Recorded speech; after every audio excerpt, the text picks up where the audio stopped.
नमस्कार, मैं हूं शालिनी श्रीवास्तव। आप देख रहे हैं स्टेट बुलेटिन। रुक करते हैं खबरों की ओर। छत्तीसगढ़ के स्वास्थ्य मंत्री टीएस सिंहदेव प्रदेश के पहले डिप्टी सीएम होंगे।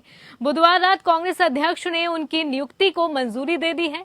बुधवार को दिल्ली में दिन भर चली कांग्रेस की बैठक के बाद ये फैसला लिया गया है। मुख्यमंत्री भूपेश बघेल ने सिंहदेव को बधाई भी दी है। उन्होंने ट्वीट कर लिखा है, तैयार हम, महाराजा साहब को बधाई। कांग्रेस के इस फैसले को आगामी विधानसभा चुनाव से जोड़कर देखा जा रहा है। माना जा रहा है कि ये नाराज खेमे को खुश करने की कोशिश है।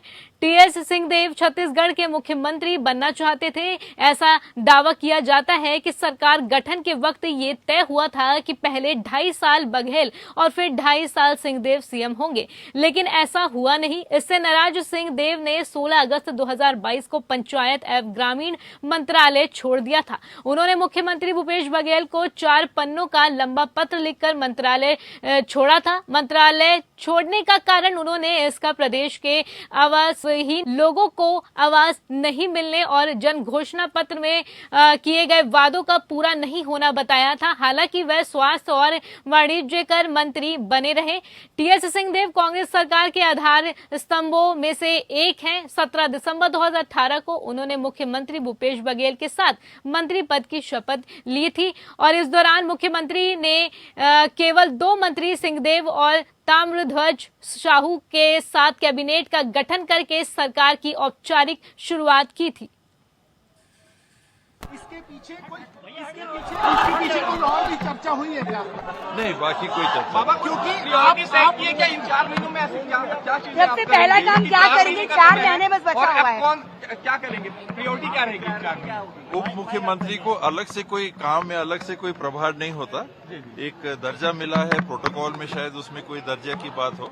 बाकी तो जिम्मेदारियां विभाग की हैं, उन्हीं को निभाना है और सबसे जरूरी है कि मिल के साथ सब कोई को चलना है। छत्तीसगढ़ की पहचान जो बनी है उसे और प्रगाढ़ करते रहना है और लोगों ने जो विश्वास 2018 में दिया था उसके लिए पहल करना है कि दोबारा हम लोगों को वो विश्वास मिल सके। अगले चुनाव में चेहरा क्या माना जाएगी? 2023 में सरकार बनती है। 2023 में एक चेहरा इसमें सरकार बनेगा, टीएस बाबा मुख्यमंत्री बनेंगे, क्या चेहरा रहेगा? जो जिम्मेदारी मिलेगी वो करना। नहीं, एक सवाल ये है, जो टीएस सिंहदेव 2.5 साल की बात लगातार तमाम मंचों से कर रहे थे, उसके बाद ऐसा क्या कह दिया गया कि 4 महीने बचे हुए दिनों के लिए भी डीसीएम के लिए मान गए? मैंने कभी 2.5 साल की चर्चा नहीं की, आप लोगों ने की थी। मैं आप लोग का आभार भी व्यक्त करूंगा। आज मीडिया के साथियों का भी गहरा आभार व्यक्त करूंगा कि न केवल इन 4.5 सालों में बल्कि कई सालों से मीडिया का हमेशा सकारात्मक साथ मिला और आज के दिन आप सबको बधाई। चर्चा मीडिया में थी 2.5 साल वाली। आज हाईकमान ने निर्णय लिया है और ये निर्णय चाहे वो 2.5 का होता, चाहे पहले दिन का होता, चाहे आगे का, जो भी वो जिम्मेदारी जब जैसी लेंगे हम लोग को तो निभाना है। सर, सवाल ये है कि 3 महीने पहले आपने कहा कि मुख्यमंत्री भूपेश बघेल के चेहरे पर ही चुनाव लड़ा जाएगा।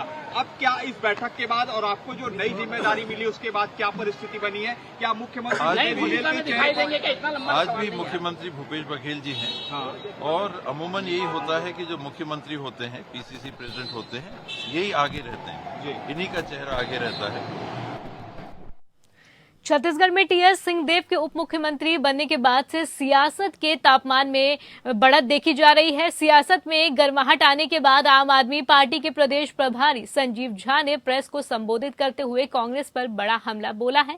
आप प्रभारी ने कहा है कि 60 दिन के उप मुख्यमंत्री बनने पर मैं सरगुजा के महाराज टीएस सिंहदेव को बधाई देता हूं, अपनी शुभकामनाएं देता हूं, लेकिन कई ऐसे सवाल हैं जो उस नियुक्ति के बाद छत्तीसगढ़ में उभरने लगे हैं।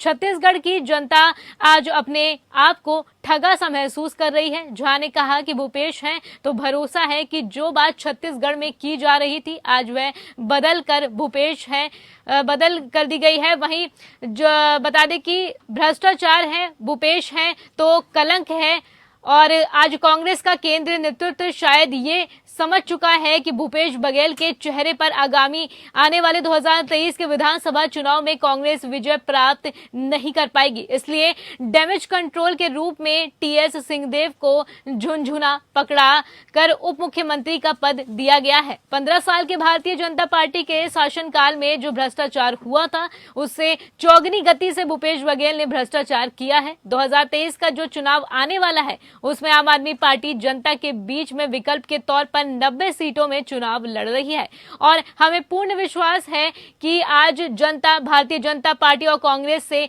ऊब चुकी है और ये दिल्ली और पंजाब में देश देख भी लिया है, देश ने देख चुके हैं। टीएस सिंहदेव साहब को उप मुख्यमंत्री बनाया गया है। पहले मैं उनको शुभकामनाएं देता हूं। मेरे ख्याल से 60 दिन के लिए मुख्यमंत्री बने हैं, तो 60 दिन के मुख्यमंत्री बनने की ढेर सारी शुभकामनाएं। लेकिन मुझे लगता है कि ये आनंद फानन में मुख्यमंत्री बनाना कई तरह के सवाल खड़े करता है।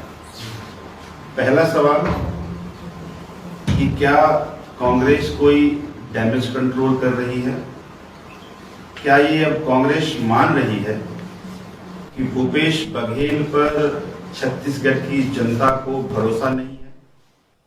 केंद्र सरकार के 9 साल पूरे होने के उपलक्ष्य में छत्तीसगढ़ की राजधानी रायपुर में एनआईटी में नया भारत उत्सव कार्यक्रम का आयोजन किया गया। कार्यक्रम में सांसद सुनील सोनी ने शिरकत की और राष्ट्रीय प्रौद्योगिकी संस्थान में पढ़ने वाले छात्र युवाओं से संवाद किया। इस कार्यक्रम के लिए मुख्य अतिथि के तौर पर राष्ट्रीय स्वयंसेवक संघ के छत्तीसगढ़ प्रमुख डॉक्टर पुण्येदु सक्सेना, शिक्षाविद डॉक्टर जवाहर सेठी और एनआईटी संस्था के प्रभारी निदेशक डॉक्टर आर.के. त्रिपाठी भी मौजूद रहे। युवा संवाद कार्यक्रम राष्ट्रीय प्रौद्योगिकी संस्थान में पढ़ने वाले युवाओं ने सांसद सोनी से केंद्र सरकार की अलग अलग योजनाएं, कार्यक्रम, नीतियां और उपलब्धियों के बारे में कई सवाल किए, जिसके उन्होंने जवाब भी दिए। देश के विदेश नीति के बारे में छात्राओं द्वारा पूछे गए सवाल पर जवाब देते हुए सांसद सोनी ने कहा, भारत की प्रतिष्ठा विदेशों में बढ़ गई है और अमेरिका जैसी महासत्ता भी भारत का महत्व जान गया है।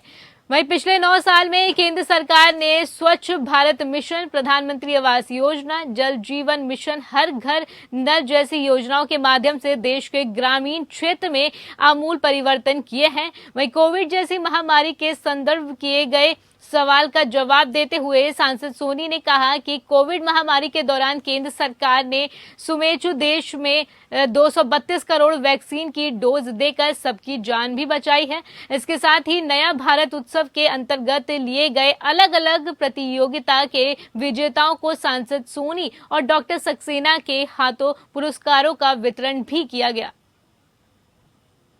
नया भारत उत्सव और इसके 3 कार्यक्रम जो है हमने आयोजित करने का फैसला लिया था। पहला हमने होली आर्ट स्कूल में जो है रंगोली है, पेंटिंग है, उसका कार्यक्रम किया। उसके अंदर में बच्चों की अद्भुत सोच को हमने देखा, जिसको उन्होंने अपने पेंटिंग और रंगोली के अंतर्गत उतारा।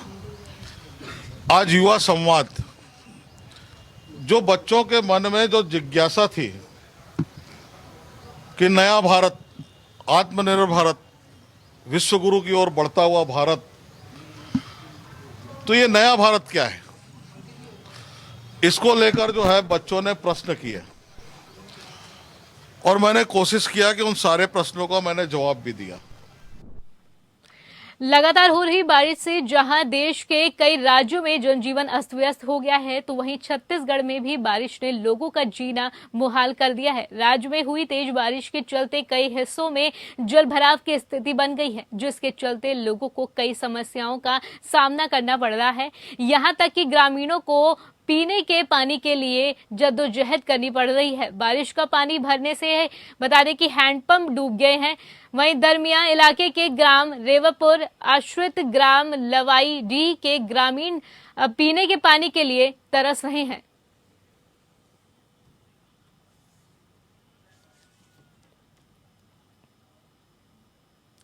भारत एक ऐसा देश है जहां हर धार्मिक त्योहार बड़ी धूमधाम से मनाया जाता है। हर त्योहार को भारत के लोग अलग अलग तरीके से और मिलजुल कर मनाते हैं। मुस्लिम समुदाय की बात करें तो बकरीद का त्योहार मुस्लिम समुदाय के लोगों द्वारा बड़ी ही धूमधाम से मनाया जा रहा है। इस मौके पर अमृतसर में भी बकरीद की खुशी देखने को मिली है। अमृतसर के हॉल गेट स्थित जामा मस्जिद खैरुद्दीन में बड़ी संख्या में मुस्लिम समुदाय के लोगों ने ईद की नमाज अदा की। वहीं अमीर और गरीब के बीच कोई भेदभाव नहीं है, बल्कि सब ने एक पंक्ति में खड़े होकर अल्लाह की इबादत की। ईदगाह और मस्जिदों में आए लोगों ने एक दूसरे के गले मिलकर ईद की मुबारकबाद दी और मुस्लिम समुदाय के लोगों ने पंजाब पुलिस के जवानों से गले मिलकर ईद मनाई है। वहीं मस्जिद में अमृतसर हॉल मार्केट में जहां बड़ी संख्या में मुस्लिम समुदाय के लोग ईद मनाने आए, वहीं जगतार सिंह हवारा कमेटी के सदस्य भी मुस्लिम समुदाय के साथ ईद मनाने पहुंचे। ਅੱਜ ਜਿਹੜੀ ਬਕਰਾ ਈਦ ਦੀ ਨਮਾਜ਼ ਜਾਮਾ ਮਸਜਿਦ ਖੈਰੁद्दीन ਦੇ ਵਿੱਚ ਈਦ ਉਲ ਅਜ਼ਹਾ ਬਕਰਾ ਈਦ ਦੀ ਨਮਾਜ਼ ਜਿਹੜੀ ਹੈ ਪੜ੍ਹੀ ਗਈ ਹੈ। ਸਾਰੇ ਹੀ ਮੁਸਲਮਾਨ ਭਾਈਚਾਰੇ ਨੇ ਇੱਥੇ ਇੱਕ ਦੂਸਰੇ ਨੂੰ ਗਲ ਬੱਕਰੀ ਪਾ ਕੇ ਈਦ ਦੀ ਨਮਾਜ਼ ਦੀਆਂ ਵਧਾਈਆਂ ਦਿੱਤੀਆਂ। ਉੱਥੇ ਹੀ ਸਾਡੇ ਨਾਲ ਸਿੱਖ ਭਾਈਚਾਰੇ ਚੋਂ ਪ੍ਰੋਫੈਸਰ ਸਰਚਾਨ ਜੀ, ਪ੍ਰੋਫੈਸਰ ਬਲਜਿੰਦਰ ਜੀ, ਤਾਲਪੁਰਾ ਸਾਹਿਬ, ਸਿੱਖ ਮੁਸਲਿਮ ਸਾਂਝਾ ਤੇ ਹੋਰ ਵੀ ਬੜੇ ਆਗੂ ਇੱਥੇ ਆਏ ਨੇ। ਅਸੀਂ ਇਹਨਾਂ ਦਾ ਜੀ ਆਇਆਂ ਕਹਿੰਦੇ, ਇਹਨਾਂ ਦਾ ਧੰਨਵਾਦ ਕਰਦੇ ਹਾਂ। ਬਹੁਤ ਬਹੁਤ ਇਹਨਾਂ ਦਾ ਧੰਨਵਾਦ ਜਿਹੜਾ ਸਾਡੇ बकरा ईद के त्योहार के साढ़े साझा इन्होंने अपना त्योहार किया। राजस्थान में नई पार्टी कार्यालय के उद्घाटन और शिलान्यास पर बीजेपी के राष्ट्रीय अध्यक्ष जेपी नड्डा ने कहा कि 2014 से पहले भारत भ्रष्टाचारी देश के रूप में देखा जाता था और प्रधानमंत्री नरेंद्र मोदी के आने के बाद दुनिया में भारत का झंडा बजा। वहीं 2014 से पहले जब कोई अंतर्राष्ट्रीय नेता भारत के बारे में चर्चा करता था तो वो हमेशा कहता था कि भारत और पाकिस्तान इस तरीके से वो हमारे बारे में संबोधन करता था, लेकिन 2014 के बाद यानी मोदी जी के आने के बाद इसे किसी के साथ जोड़ा नहीं जाता। 2014 के पहले भारत एक भ्रष्टाचारी राज्य के रूप में देखा जाता था दुनिया में। करप्ट स्टेट, करप्ट नेशन, घोटाले पे घोटाला, 2G, 3G, 4G, घोटाले पे घोटाला, लैंड स्कैम, पनडुब्बी स्कैम, पानी के अंदर नहीं छोड़ा, गगन में नहीं छोड़ा, धरती पर नहीं छोड़ा, कोयला स्कैम, अलकतरा स्कैम, एक पर एक घोटाले।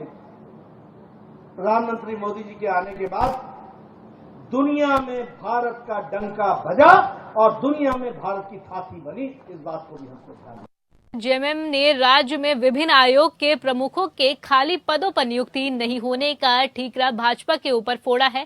जेएमएम के केंद्रीय महासचिव सुप्रियो भट्टाचार्य ने रांची में कहा कि विपक्ष के जो लोग हैं, भाजपा के 25 विधायक हैं और अजैसू के 3 ये लोग अपना एक नेता नहीं चुन पा रहे हैं।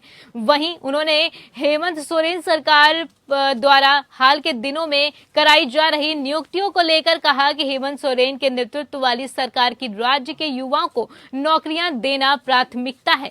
आज भी एक कार्यक्रम आयोजित हुआ जिसमें आईटीआई और नर्सिंग से कौशल प्राप्त 500 युवक युवतियों को नियुक्ति पत्र दिया गया। इससे कुछ दिन पूर्व 2550 युवक युवतियों को नियुक्ति पत्र सरकार के द्वारा दिया गया और बहुत जल्द और भी नियुक्तियां देखने को मिलेंगी। इसके साथ साथ जो विश्व प्रसिद्ध श्रावणी मेला है उसका भी सफल आयोजन सरकार करवाने जा रही है। ये जो उपलब्धियां हैं या कहे कि राज्य सरकार की जो प्रयास हैं उससे भाजपा के लोग बौखला गए हैं। बता दें कि विगत दिनों झारखंड हाईकोर्ट ने सूचना आयोग सहित कई महत्वपूर्ण आयोगों में अध्यक्ष की नियुक्ति नहीं होने को लेकर दायर पीआईएल याचिका की सुनवाई करते हुए राज्य सरकार और विधानसभा से जवाब तलब किया है। मैं उतनी पर नहीं जाऊंगा कि एक किसी के लिए हीरा और किसी को जीरा भी नहीं, ये भी तो सही नहीं है। किसी को हीरा मिले और किसी के भाग में जीरा तक ना जुटे,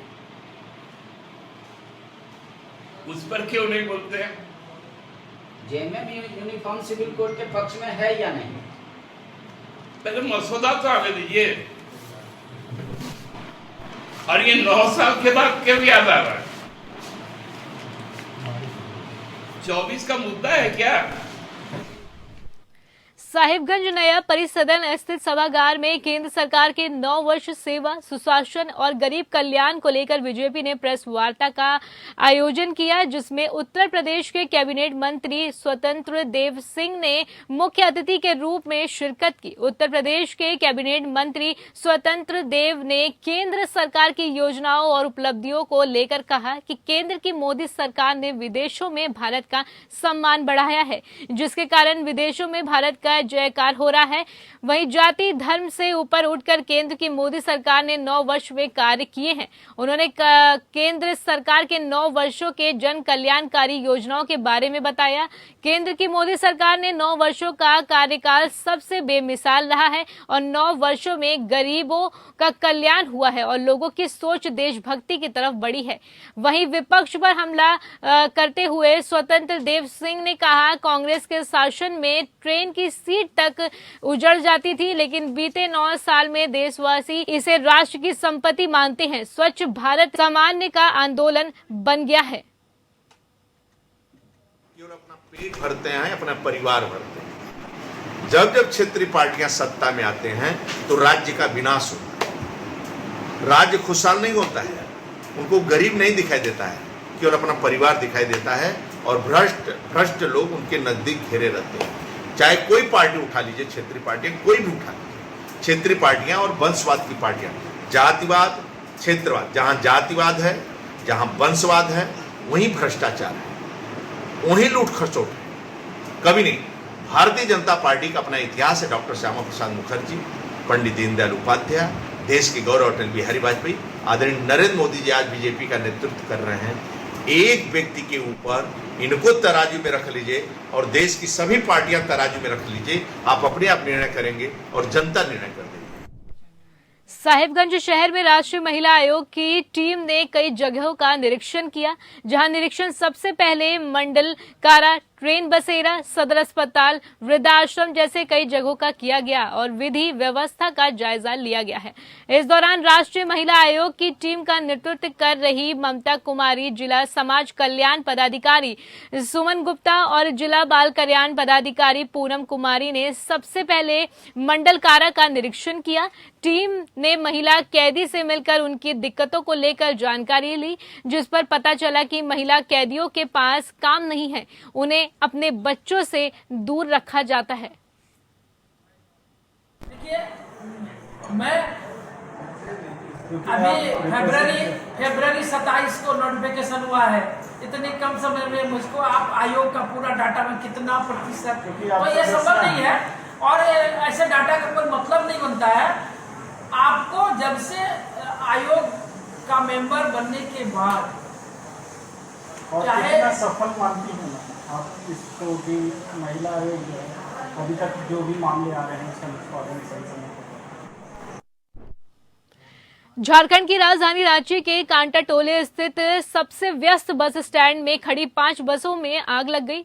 बता दें कि कांटा टोले के खादगड़ा बस स्टैंड में खड़ी बसों में आग लग गई है। घटना की भयावह तस्वीरें भी सामने आई हैं। तस्वीरों में बसें धू-धू कर जलती नजर आ रही हैं। बसों में आग लगने से वहां काम कर रहे कर्मचारियों और सैकड़ों की संख्या में मौजूद यात्रियों में भगदड़ जैसी स्थिति उत्पन्न हो गई।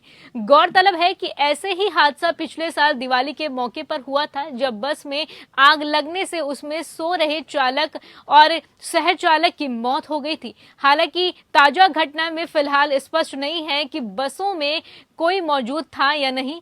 आग बुझाने के प्रयास किए जा रहे हैं, इसके बाद ही स्थिति स्पष्ट होगी। वहीं घटना के संबंध में बताया जाता है कि गुरुवार की दोपहर को अचानक बस स्टैंड के एक हिस्से में धुआं उठता दिखा। थोड़े ही देर में 2 बसें धू-धू कर जलने लगी। इन जल रही बसों ने कुछ ही मिनटों में पास खड़ी 3 अन्य बसों को भी अपनी चपेट में ले लिया।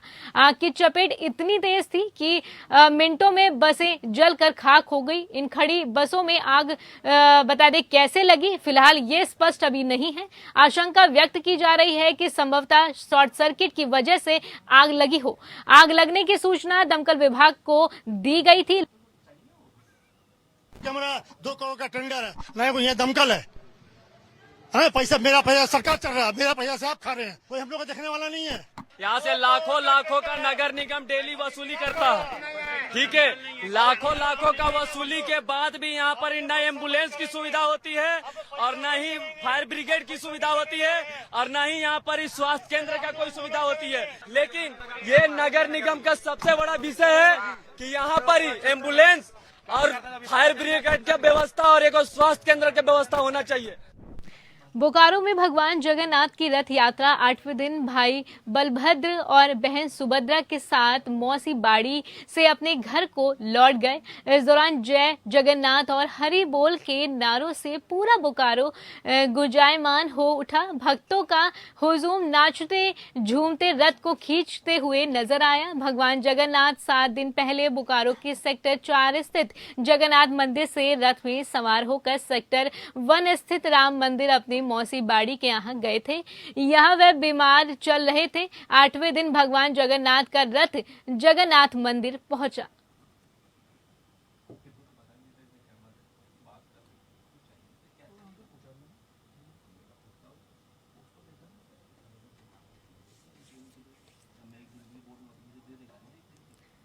देश भर में ईद उल अजहा यानी कि बकरीद का त्योहार बड़ी ही धूमधाम से मनाया जा रहा है। इसी कड़ी में बोकारो में भी बकरीद यानी ईद उल अजहा धूमधाम से मनाया गया।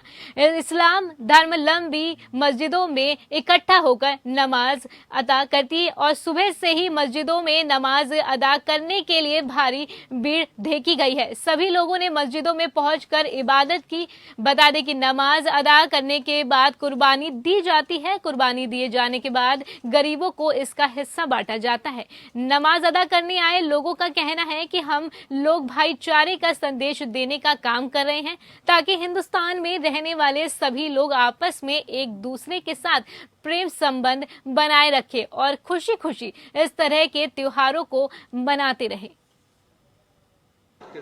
आज है, हम लोग इसको ईद उल अजहा ईद उल जुहा कहते हैं। त्यौहार हुआ एक तरीके से मुसलमानों का दो त्यौहार है, एक ईद उल फित्र है और एक ईद उल जुहा है। इसमें जानवरों की कुर्बानी की जाती है।